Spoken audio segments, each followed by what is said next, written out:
Good evening, everyone. I'm Dan Day from the Princeton University Office of Communications, and we're delighted to have you here with us tonight to explore the Princeton Bridge Year program. This is an unusual program that allows entering Princeton students to defer their start on campus and go abroad to do some terrific things. And tonight, from the Bridge Year program, we have Scott Leroy, who's here to introduce the students to us. Scott, it's all yours. Thanks, Dan. Hello, everyone, and thank you for joining us this evening. My name is Scott Leroy, and I'm the Associate Director of the Bridge Year program. We're going to take about 45 minutes to talk a bit about the program and to answer your questions about the program and about the application process. I hope we have time to get to all your questions. If we run out of time, you can always send the Bridge Year office your questions at the email address you see below my name.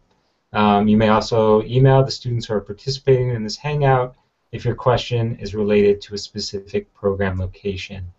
If you're viewing this and if you're viewing this live, you'll see a question and answer kind of column in the right hand side of your screen.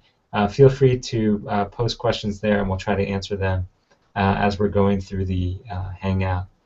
So on that note, I'll turn things over to our panel of Bridge Year students, starting with Becca.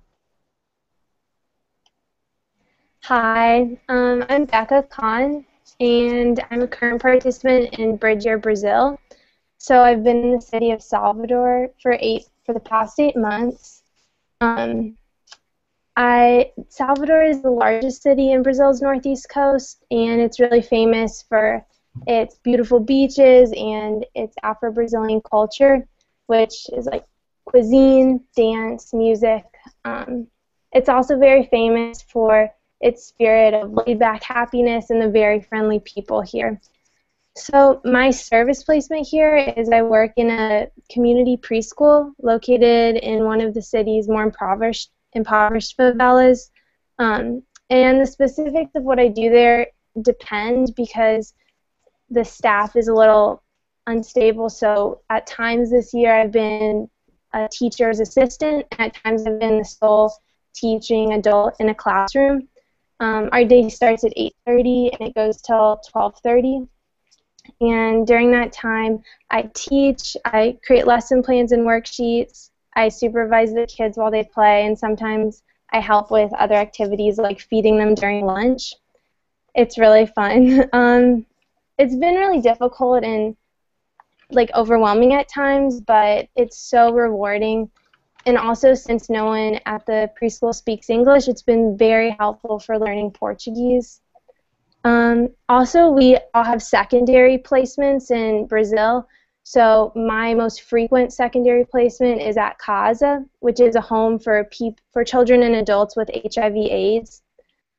I think that the most significant takeaway I've had from my service work has been the relationships I've made with both the children and the staff. I've gotten really close to the staff at the daycare, and I've also learned a lot, like how to improvise, how to learn to be calm under pressure, and how to be flexible because things don't always work out the way you thought, and also how important perspective is, both on understanding my privilege and understanding cultural differences. So yeah, I hope you ask questions, and I'm really excited for this webinar. Hi everyone, my name is Siddiqui Wiltshire. I participated in Bridge Year China last year, 2012 to 2013. I'm a freshman here on campus. While in China, I worked in an NGO called Lianqin, which roughly translates to heart-to-heart community care.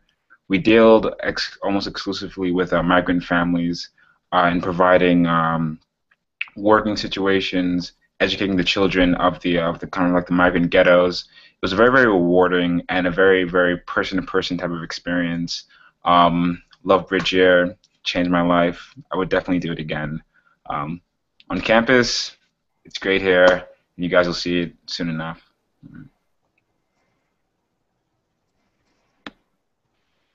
Hi guys, I'm Alan Fang. I went on Bridge Year India last year. In India, I was involved with a service placement called Little Stars Varanasi, And so that was a school for underprivileged kids, especially kids living in the slums of Varanasi. And so I acted as a administrator. Kind of like what you guys heard about Becca, I was involved with like pretty much everything at the school. It was really exciting. Tons of energy, tons of excitement, things going on all the time. On campus, I'm a math major. I'm really involved with Princeton Bungra. So if you guys have any questions about like what it's like to be like in STEM after bridge year, like any concerns about that, like just let me know. Thanks, guys. Hi, I'm Jennifer. I'm a freshman from New York City. I was in Peru last year as part of the Bridger program. And during my year, I worked primarily with the Women's Artisan Collective through the NGO that the Peru program works through, which is called Pro-Peru. And so in that role, I worked with a group of women who hand knit scarves, sweaters, cold weather accessories to sell to make a little extra income to support their families. And so for them, I made a thing. Did everything from making a WordPress website for them to recording their finances and their sales for them. I also taught English to third graders at a local public school. And here on campus, I'm thinking about being a comparative literature major, and I am also involved in writing for the arts and culture section of our daily newspaper, and on the board of our campus marketing and advertising club. So yeah. Hi, my name is Abigail Gelman. I'm a freshman, and I participated in the program in Senegal last year. While there, I volunteered at an organization called Taxawu Sunu Xale, in the local language called Wolof. That means basically take care of our children. And it was an organization that worked with two groups of people. One were children from particularly impoverished families in the neighborhood, and the organization sought to give them music, art, and physical kind of sports activities with the goal for them to ultimately go to school. And then the second group of people that we worked with were children who are forced into begging, street beggars, in Senegal known as Talibé, and the organization provided basic first aid treatment as well as several meals a week and a place for them to come and shower and do arts and crafts. On campus here, I'm involved in a few singing groups, including an a cappella group, and I volunteer as part of the PD Green Prisoner Assistance Program, tutoring inmates at a New Jersey prison to help prepare them for taking their GED. I'm excited to answer your questions, and thank you for joining us. Thanks, everyone. So I think we should just jump into these questions that have been coming in. And let's start with the question, how are host families assigned? Could you talk a bit about the adjustment process? So I think our panelists here are probably better suited to talk about the adjustment process, but real briefly, how families are assigned. Participants will fill out a kind of a homestay questionnaire that will ask various questions kind of related to, do you like living with small children? Do you like pets? Your personal interests, those kinds of things. And we share that questionnaire with our on-site partner. Our on-site partners, in most cases, have been working with these host families for years and years, and know them very well.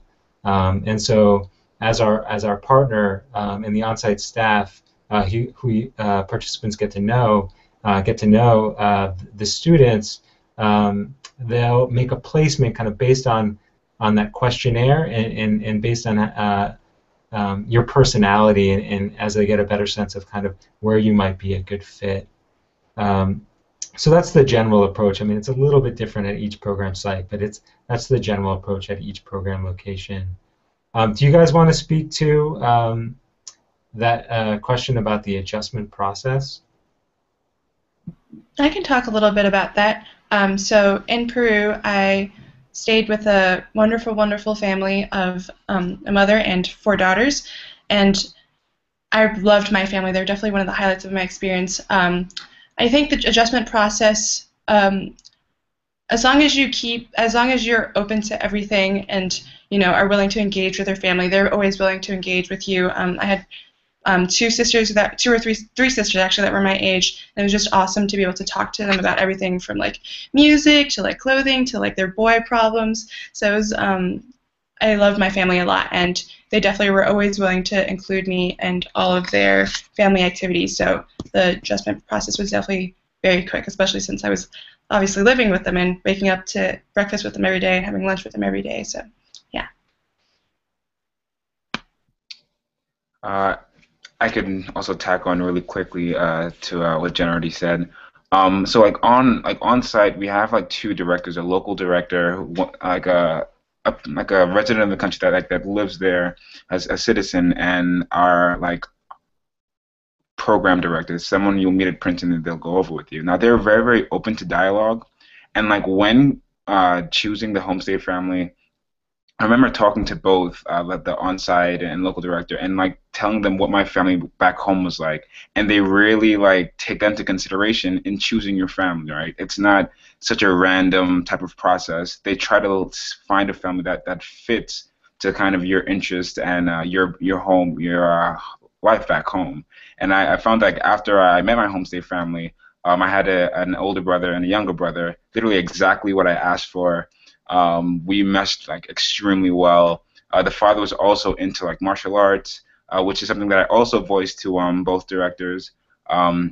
He actually helped me kind of develop into my life in Kunming, and they really helped the cultural like readjustment process to go very, very smoothly. Yeah.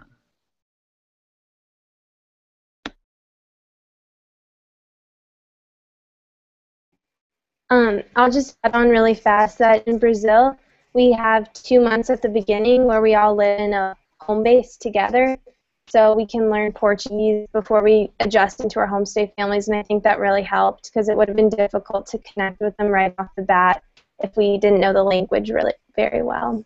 So, yeah. Does anyone else want to add to that, or would you like to move on?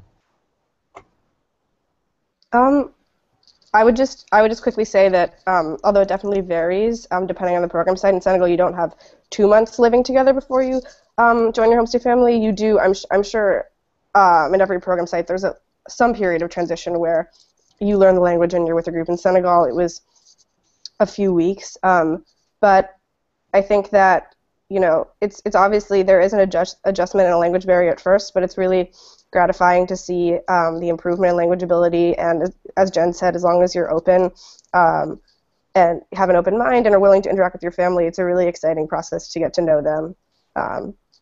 It doesn't take long to feel comfortable. Nice. Just in the interest of time, I'm going to move along to the next question here. And this will be hard for you, Becca, because you haven't had this experience yet, but for those of you who are back on campus, was it difficult to assimilate socially and academically back into the Princeton community after the program? I can speak. Oops, sorry. Go ahead, Alan. I can talk about this one, and so I'll begin with the academic aspect of it. And so I know that, like, for me personally, I was like very concerned about this, like before I went on bridge year, especially as a math major. Like, especially with STEM, I think in general there's a notion, or the idea that you have to constantly be doing math and like science in order to stay on top of everything. But like definitely after you come back to Princeton, there's like, I don't know, I found it very easy to adjust back into like academics and the studying, like test life. Like I think the first week or so was a little strange just because I hadn't like done work for that long, but you get back into it really fast. Like part of getting into Princeton was like being amazing academics, and that doesn't go away just from a year of doing other cool things. And it's not like you're not engaged intellectually outside of the US also. And so socially, definitely, I thought it was like really easy adjusting back on campus because you guys will hear this a lot, but like Bridger is like a family, and you also have like all your other Bridger participants coming back with you. And so like a lot of people on campus already, and it's like really nice just coming back and like having them on campus. And I thought it really made like the transition socially a lot easier also. I would echo that. I thought that I was even like more excited about academics coming into Princeton after Bridger because I hadn't necessarily been in a classroom for a very long time, or a year, and so it was just even more exciting to get back into that kind of environment. I mean, I think definitely there's adjustment, but everybody has adjustment because everybody's been away from school for a summer at least. So in terms of socially, I think coming in with Bridger is definitely actually an advantage because you have all the other participants who are at your program site, and then you have all these awesome, awesome older students who are always willing to reach out and answer any questions that you have. So I think that, yeah, so having the Bridger community on campus is definitely something I didn't realize would happen before I got on campus, but it's amazing. I love it. I would add several things. One is that I think it's definitely helpful that you do have a full summer after you come back from your site to kind of reacclimate to American culture and your American life before coming straight to Princeton. So I think that definitely helps with the transition process. In addition to what has already been said, I think if you're worried about it being a difficult transition academically, there's also the given that it's going to be, no matter what, it's going to be a transition academically because it's just a different type of work probably than the high school work you've been doing. But it's definitely doable. And a lot of people think they may feel behind, but actually, on the contrary, like after participating in Bridge Year, you've experienced a lot of things firsthand that may sort of indicate what you might be interested in studying here. I've had the experience in an African politics class of walking into lecture and having the teacher say, oh, and this is a song by the Senegalese musician Youssou N'Dour, and she played it, and I had seen him perform while in Senegal. So I had a first-hand experience to relate back to what was going on in the classroom, and that was really exciting. And yeah, just to echo what Jen said as well, it's super wonderful socially knowing everybody else who you come in with 6 people that you're very, very close with from the 9 months. And then also you do an orientation for a few days at Princeton before you leave, so there are a ton of familiar faces of the other program participants who just returned from the other locations, as well as the older students who are wonderful as well.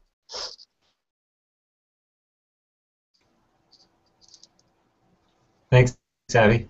I think we can move on, unless Siddiqui, you wanted to add anything to this question about independence. So how much independence do you have in your job, or I guess did you have in your job for those of you who have returned from your Bridge Year programs? And independence, I think, more generally during your 9-month Bridge Year program. Yeah, so I mean I guess that question kind of varies between countries. For China, at least for our year, we had generally a lot of independence. We were kind of like scattered across the city, which was a great thing for kind of developing that like resilience within all the Bridge Year participants, and it also made us like that much more grateful when we like commune for Wednesday meals or Saturday lectures. And we were able to like actually share with each other what we experienced, and because we weren't like that close and interacting on a daily basis, we could kind of like form our own independent experiences, and then see its significance in like a greater like Bridge Year collective. So like for BRP China like 1.0, 4.1, we had generally a lot of independence. Also, traveling from like home to work to your language classes, we all do that like individually. You can take a bus, you take a bike, you can be dropped off by your family if they desire, but that's also very like infrequent. They have their own lives and they also like have to work and things like that. But generally, you're guests in the home, and everything that you decide to take on in your life, you deal with it personally. I would say it was like pretty similar in Bridge Year India.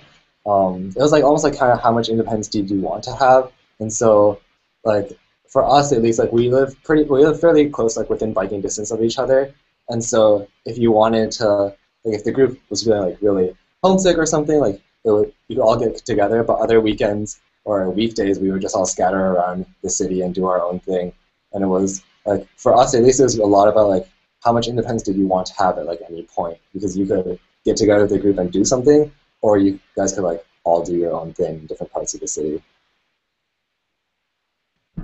I think in terms of the job or the service placements, it really depends with the country and also with which placement you're in. So for me, I had a lot of independence with my service placement because I was the only person working with a particular women's artisan collective I was working with in Peru. So I had so a lot of the decisions, the creative decisions, the financial decisions, like I had a very big say in, along with obviously the women in the group actually, and so yeah, so there was another girl working with another women's artisan collective, but I think for us it was very much like we decided the direction, or we had a lot of say in the direction that the groups took. But for example, for other projects in Peru, like the Clean Air Burning Stoves project or the Water Filters project, that was more under the direction of a staff member of the NGO, so it really depends on your project and also on your country.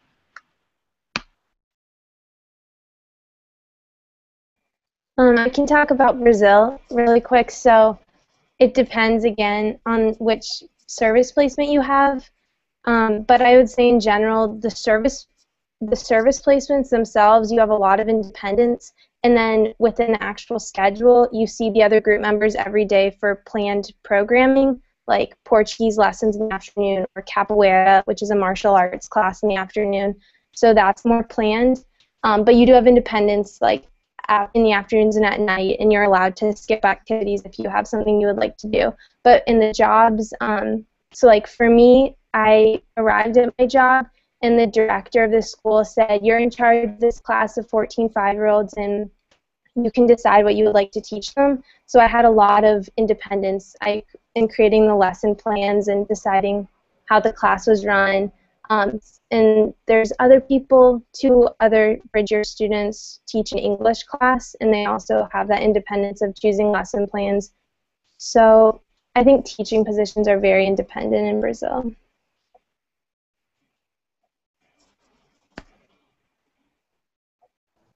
Anyone else?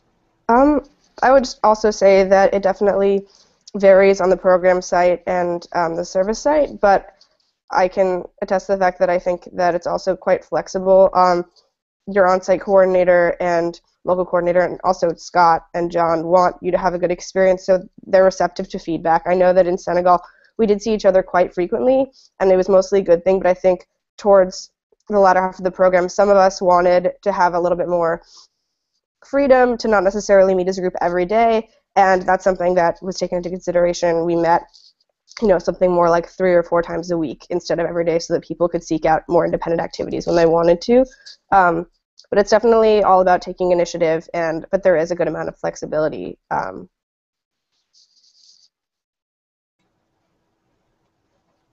Anyone else? Okay, we can move on to this question: how is healthcare arranged for students? And I'm happy to turn this over to the panel and ask about kind of your, without going into too much detail about kind of, the reasons for having to see a doctor during your Bridger program, if indeed you had to see a doctor during your Bridger program. But maybe you can talk a little bit about the quality of care that you experienced, or the quality of attention that you experienced. But just real quickly, I want to note that we obviously take keeping students healthy and safe on this program very seriously. And our program partners work with clinics and hospitals at the program locations that they have a lot of experience working with, and that have been vetted by International SOS, which is this kind of international health and security organization with whom Princeton has a membership, who we can kind of pick up the phone and call and get advice from. So it's something we take very seriously, something we put a lot of thought into, both Princeton and our partners. And again, I don't want to put you guys on the spot and ask you to talk about any trips to the doctor that you took, but maybe more broadly you can comment on the quality of care that you received.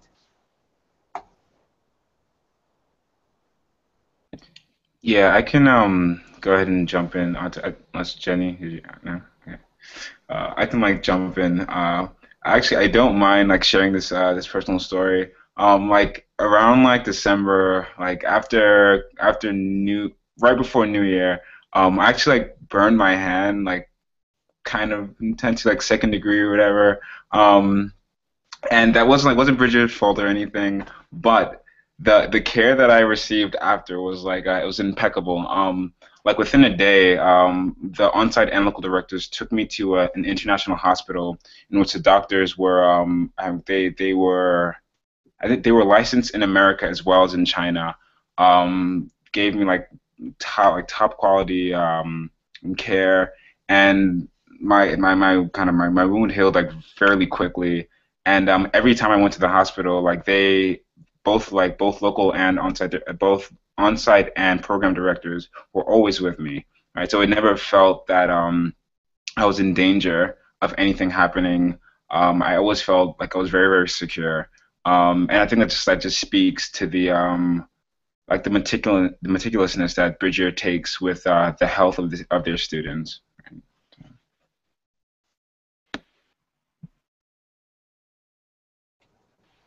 All right, I'll go ahead. So in India, like a lot of us had like occasional like sickness just with adjusting to new environments and everything. I remember the first time that I got sick, it was I was like, just like normally sick, but like the program coordinators were so nice about it, and I felt really bad because I was missing work, but they like let me stay at their house like with the fans on, and they like cooked food for me, like made tea for me, like got me medicine from the pharmacy and stuff, and like even in like cases of like not like severe like burning or anything, like Bridger takes like really good care of you, and like also like especially your host family, like they really take you under their wing, and so like when I was sick, like my host family would just like do whatever like they could to help me out with sickness and everything, and so like really like don't be worried, like even if you do get sick on Bridger, like everyone there will like take such good care of you, like it's amazing.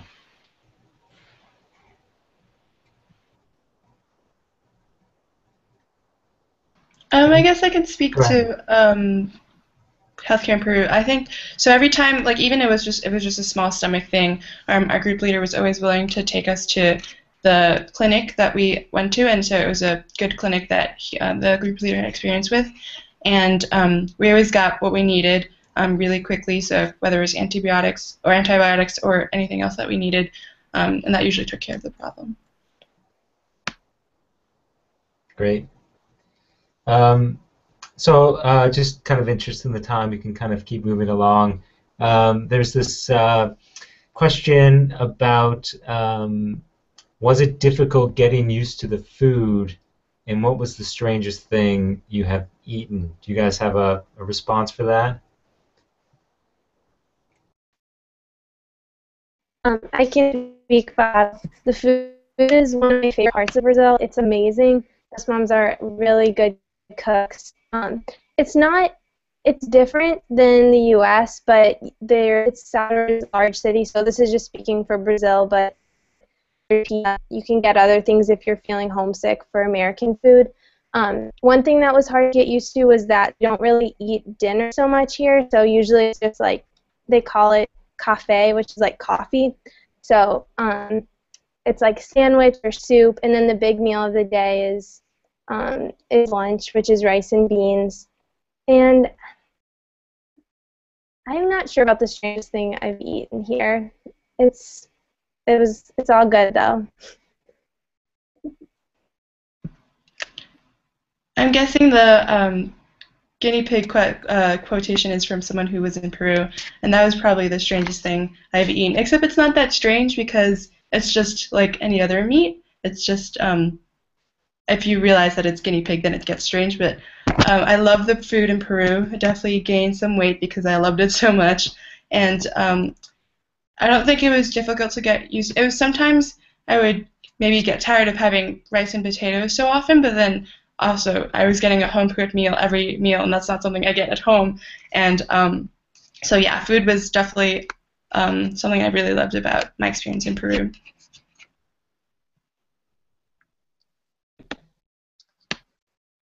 In Senegal, if you don't like rice and fish, you're going to be a little bit, it might be a little bit problematic for you because those are definitely staples of what you eat. But I generally really did enjoy the food.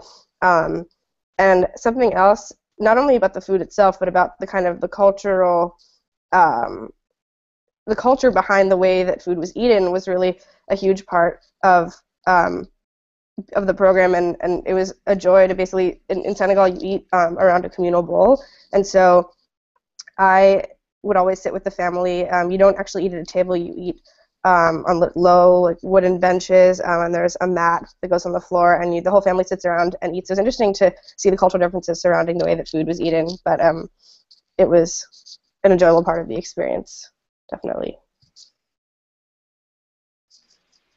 I'll just say something really quickly about India. So India was actually really cool. It was really interesting for me because I'm a heavy meat eater, and my host family in India was like pretty much vegetarian. And so it was really interesting, and I thought like it was kind of hard to get used to at first, but it was so like it still was amazing like once I got used to it. And like I don't know, in terms of the strangest thing, definitely like the number of types of bread or like roti that we were exposed to was just insane. Like I never knew that like I don't know, you could have so many variations of this one like flour and water mix. But it was like it was so cool, and it's like a whole different like I don't know, if you go to Bridger, India, you'll definitely come back here and be like, what is this Indian food I'm eating? Like it's so like crazy different. Like food was really amazing. And, like I'm sure it was amazing in all the Bridger countries, but especially India.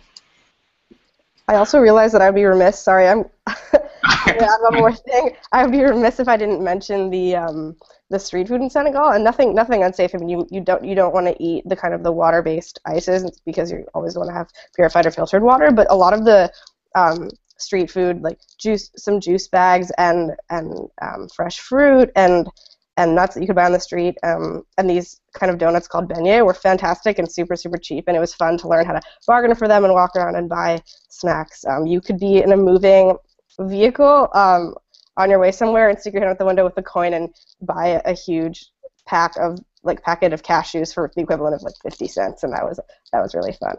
So the street food is great. Okay, really quick, like 5 seconds. All right, if it comes down to the last decision and you have to choose about food, come to China because China has the best food ever. So diverse, like literally, regionally, ethnically, like everything you could ever want is in China. Okay, strangest things I've ever eaten in China: hornets, ants, cow brains, congealed pig blood. Great diversity. Oh, oh my God, it was great. It was great. China's great. Come to China. It's great. Okay, well, the fruits in Brazil, just really fast, are amazing. So they sound a little tastier than hornets. So you should come to Brazil. No, but there's a huge variety because of the Amazonian fruit. So I've tried like 20 new fruits I've never heard of in my life, like umbu, acerola. Sorry, I want to jump in at the last moment off of this fruit thing. Okay, and then we've got to move on. And then we're going to move on. Okay. So, one thing that's really cool in India is the Indian mango. It's like a huge part of the culture, and like I'm sure you guys like know like mango lassis and stuff in the States, but like definitely I like any of these countries. Like if you do end up going on Bridger, just like definitely take advantage of the fruit because like all these fruits are like so much more like tropical, like so much cooler in their countries of like origin than you get in the States, like no matter what country you go to. Although India does have the best mangoes, so. I'm worried we've started or Siddiqui started a competition here to win the hearts and minds of the viewers. So I think we better move on. So another question here is, what is involved with the language classes? Is it an everyday intense class? What is required? You guys have some thoughts about this question? Yeah, this for sure varies with the program site and also with the country. I can speak to the fact that, well, Senegal, there's 2 different languages that you are learning. It depends on the level of experience that you have coming in, if you have a background in French or not, because French is the official language, but the local language is also obviously widely spoken. It's called Wolof, and for us, we had language classes in both, divided into groups of people who had taken French before and who hadn't for the first, I would say, 3 or 4 months. And then the more formal classes kind of filtered out, and it was up to you to kind of learn through conversation and interaction. And I think actually this second year of the program, they've been also doing something called like language buddies, where they meet regularly with a peer around their age to get practice speaking. But without that kind of formal setup, the experiential learning happens all the time. I think one of my favorite parts of Bridge Year was the language learning and the experiential learning, because I had never really been passionate about language learning before in a classroom. I just kind of saw it as perfunctory, like memorization. And in Senegal, it was such a joy to go from not being able to speak Wolof at all, coming in, to really emerging very conversationally competent. And you would hear a word once, and you would wonder what it meant, and you'd hear it a second time, get an idea, and the third time you'd have an aha moment, and then you'd immediately get to use the word and talk to people, and it was super satisfying and wonderful to be able to communicate all the time with what you were learning. So that was a huge takeaway from my year, was learning the joy of experiential language learning.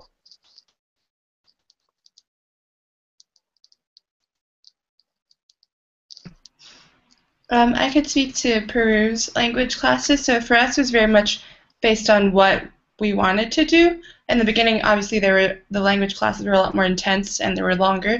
But after a couple months, our group leader asked us whether we wanted to shorten classes and whether we wanted to do them as often. And so it was very much up to the learner how much they wanted to spend how much time they wanted to spend in the classroom, and how much.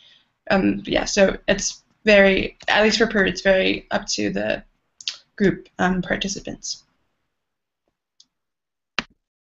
Yeah, when we entered our different language classes in China, we did it based on a level. We had we had students who had never studied Chinese before to students who have had a reasonable amount of exposure, and I think every student actually had one-on-one time, or 3-to-1 for the most, with a teacher, and that type of individualized language learning experience was really, really beneficial. And also another kind of plus, outside of the classroom, the fact that you're in a country where this is widely spoken, as everyone has already said, is extremely useful. I mean, I would find myself often during lunch breaks or after I finished work, talking to my coworkers about an assignment that my instructor gave me, or the cultural implications of this essay or whatever.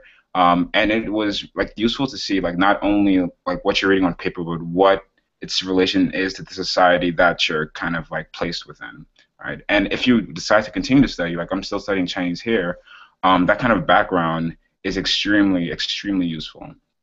Bridge Year catapulted my Chinese pre-Princeton to now, and Princeton is still catapulting my Chinese. So for a very, very firm foundation in language study, Bridge Year is definitely a place to be.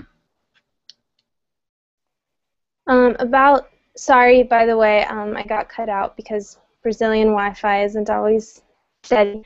But Portuguese classes here, we did them 5 days a week for the first 3 months, I believe.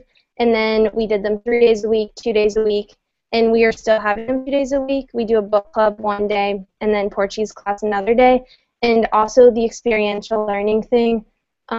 Brazilians are so happy when they see that you're trying to learn their language and you're putting an effort in, so they love talking to you all the time on the street, in the elevator, at restaurants. They'll come up and say, I went to the United States once, where are you from? And they try to talk in Portuguese. So none of us came in with Portuguese. 4 of us came in with Spanish background, and you go really easily to the Portuguese from Spanish, but even the person who didn't know Spanish is now conversationally fluent.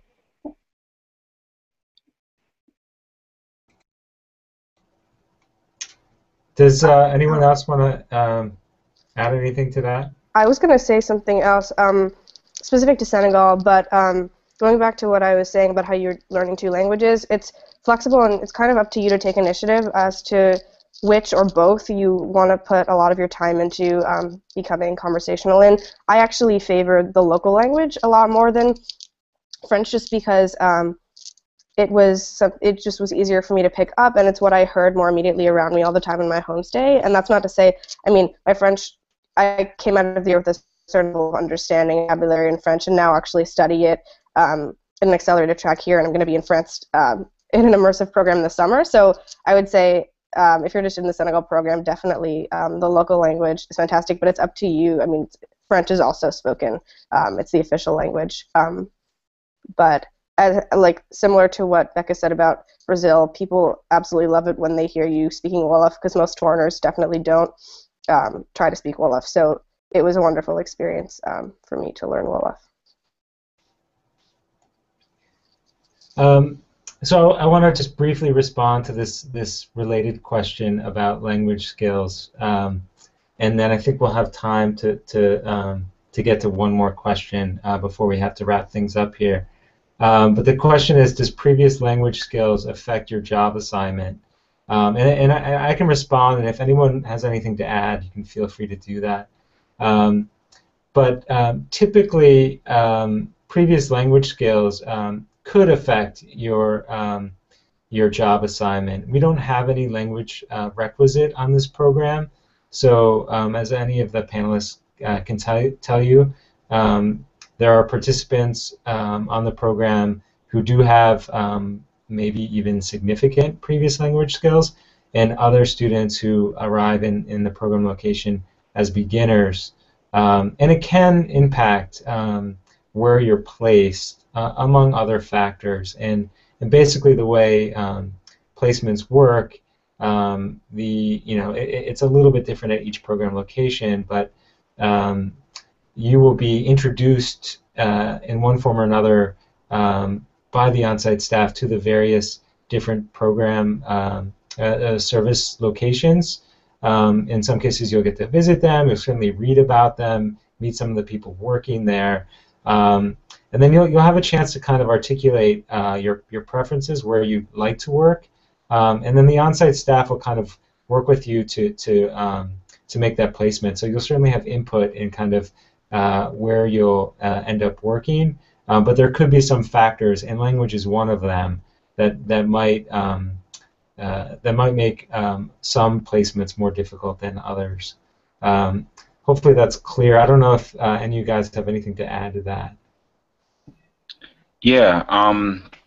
So like in China, like I said, we had a pretty wide spectrum of language ability. Like 2 students had never studied before, 3 had exposure, and then 2 like studied for more significant time.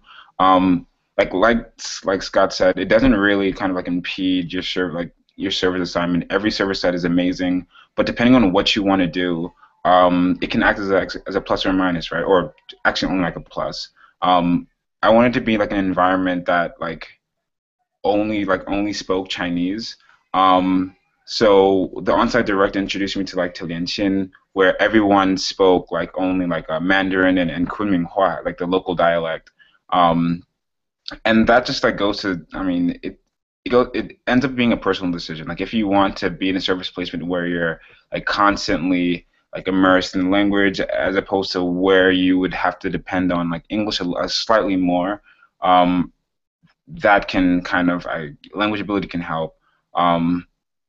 I feel like for the most part, when we were in China, our directors told us the language levels that were necessary for each site, because all of the workers are like unable to speak any English. You have to have some type of language ability, but that was honestly only like 2 or 3 out of like 9, right? So if that's what you want to be kind of immersed into, then language ability does definitely help.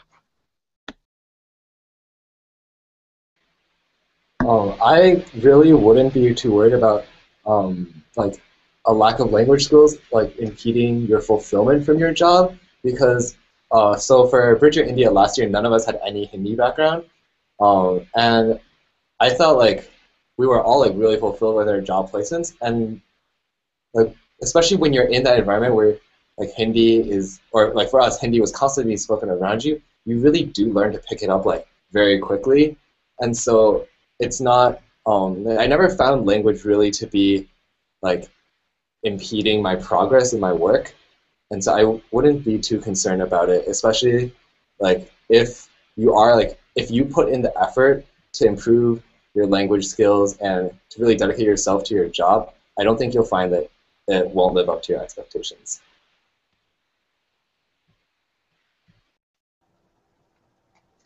Okay, great. Thanks, guys. Let's move on to our final question. Unfortunately, there are a couple questions we're not going to be able to get to. What I would encourage you to do is email. If it's a general question, feel free to email me. You see the byp@princeton.edu, but feel free to email any of the other students as well. I'm sure they'd be happy to respond to your questions. Let's end on the question, how many program excursions have you participated in this year, and is it possible for participants to participate in excursions independent from the program? I'll answer that second question first, and then maybe everyone can just kind of maybe briefly mention some of the program highlights as far as excursions are concerned.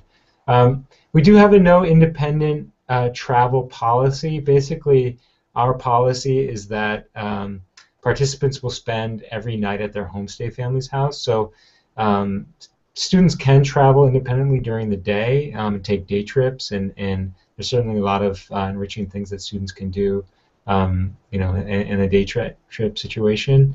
But as far as travel overnight, the expectation is that you will spend every night with your homestay family, and then most of the excursions will occur as a group with the program and the on-site staff and so forth. Occasionally there are some excursions with a homestay family or the service assignment, but those are less common. Anyway, just maybe kind of going through the panel, do you guys want to comment on maybe some of the highlights as far as excursions were concerned? I can talk about excursions in India. So India had like a lot of excursions actually. I think we were almost like every month, and so we went to like well, our big one was in Rajasthan over winter break, and so that was like 2 weeks where we took a break from our service placement and we went to Rajasthan, and we went to like Jaipur, Jaisalmer, Jodhpur, and it was really fun. Like camel safaris, ride elephants, visit forts and stuff. It was like a really great break from other from like your work and stuff. But a lot of our excursions were also like really cultural in nature. So we went to like, for example, we went to Bodh Gaya, which is a really important spot for Buddhists. And so the excursions were really fun. They were a really great break, and like I don't know, they're just really cool time to like see all the different like cultures in your country, especially like with India. It was super diverse. We got a chance to see like a lot of the different cultures in northern India. Yeah, so we took a lot of trips in India. It was really fun. For Brazil, my favorite trip, I think, was to this beautiful national park, which is about an 8-hour drive away, and we spent 4 days there hiking, waterfalls. So Brazil's natural beauty is something that we focused on a lot in excursions. We go to the beach a few times a month. There's some of the most beautiful beaches in the world. We do cultural excursions, but those tend to stay more in the city in their day trip. So, for example, to a candomblé ceremony, which is an African. It came from the Yoruba tribe in Africa, which is a religion that's very popular in Salvador. And one of my favorite things about Brazil has been Carnival, which is a huge celebration in the city. It's the largest street party in the world in Salvador. And that was a lot of spent 2 days in the city. Took an excursion to a farm in the interior of the country to close to. So excursions are a lot of fun and a great time to take a break and reflect on what you've been learning in your service placements and bond with the other Bridge Year kids. I can talk a little bit about Peru's excursions. So we had a lot of different excursions to a lot of different places, because Peru, like a lot of the other Bridge Year countries, is a very diverse country even within itself. So, for example, we did the Inca Trail to Machu Picchu, and that was a very, very incredible experience. So 3 days, for us it was 3 days of hiking, and then finally reaching Machu Picchu was just amazing. We also saw a bit of the Amazon jungle when we went to a national park in a different part of Peru than Urubamba, which is where we were living. And we also saw Lima, which is very different also from the Cusco region and from Urubamba. And we went to the beach a couple times. We went to Puno, which is very close to Bolivia, and so there we went to Lake Titicaca and saw the incredible famous floating islands made of like reeds that people actually live on. So a lot of great places to explore in Peru, and we definitely got to see a lot of them. I could talk about Senegal's excursions. None of them were longer, I think, than 2 weeks, but we went on some really great trips. So among those, about halfway through the program, we do a week of trekking in the south of Senegal, in a really beautiful region, and we also did a 1-week homestay in a village in the south of Senegal, and it was really cool to compare kind of cultural life and situation of people in Dakar, where we were based for most of the year, and then seeing the more rural side of the country. As well, we also did an excursion. We spent a few days in the Gambia, another country within Senegal, and it was very interesting to compare the differences between the two countries. The Gambia is kind of somewhat arbitrarily inside of Senegal. Its borders are completely inside of Senegal, so comparing the two countries was fascinating. We also went on cultural excursions to learn more about the religious life of Senegal. We went to the holiest city called Touba, and to a small village that is our program instructor's father's village, where he's a religious teacher. It's this wonderful, very magical small village, and we went there several times throughout the year, and it was a wonderful part of the experience, getting to know his extended family there. And then almost every weekend we would go on smaller day trips. There's a ton to do around Dakar, everything from visiting the famous Ile de Gorée, which is the site of a former place where slaves were sent in the Triangle slave trade, to many other sites around Dakar on the weekends.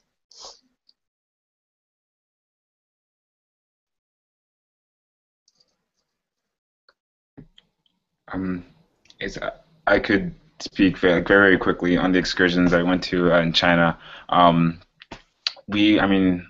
Every country, they have like really amazing things. We went to many like temples. We went to the border of Tibet, and we went cave diving with these other like Buddhist monks, where like as like the legend goes, like the Buddha touched his hand down in like this crevice of the cave, and his imprint has been left there over the past 6 centuries or whatever, and like the holy water that drips from it, we drank from it, and it was really cool, right? Like things like that we'll never forget. But yeah, definitely no matter like what country you go to, you'll definitely have like lifelong memories from amazing excursions. Yeah.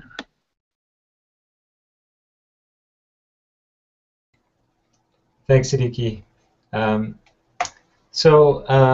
We're definitely out of time here. Unfortunately, we need to wrap this up. Before I do that, I do want to quickly answer this question.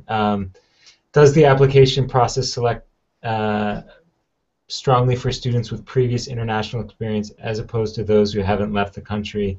We don't really have time to turn this over to the panel, but I will just say that that previous international experience is not a prerequisite for this program. I would say on any given Bridger program, there's certainly participants who have never left the country, who are getting a passport for the first time.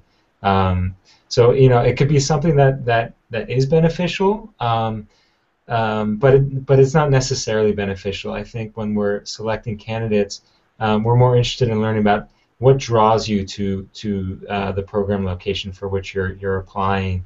What's interesting about spending 9 months immersed in another culture and engaged in service. So that previous experience could be compelling and interesting, but it's certainly not a prerequisite. Okay, so on that note, I want to thank everyone for taking the time to join us in this hangout. We definitely appreciate all the great questions. I want to remind all the potential applicants out there that the deadline for applying for the program is May 18th. You can certainly email any remaining questions to the Bridger office at byp@princeton.edu. All of the students who are on this panel would also be happy to field questions about their respective program locations. Yeah, please be in touch if you have more questions. Otherwise, we look forward to reading your applications, and thank you. And thank you, everyone, for joining us this evening from the Princeton Office of Communications. We thank you for watching. We also would encourage you, if you'd like, to watch the recording of this session on YouTube. It should be posted shortly after this recording ends. And please feel free to share the link to the video with your friends and anyone interested in the program. You can find the Bridge Year program on the web at www.princeton.edu/bridgeyear. Thanks for joining us, and look for other conversations from Princeton. Thank you.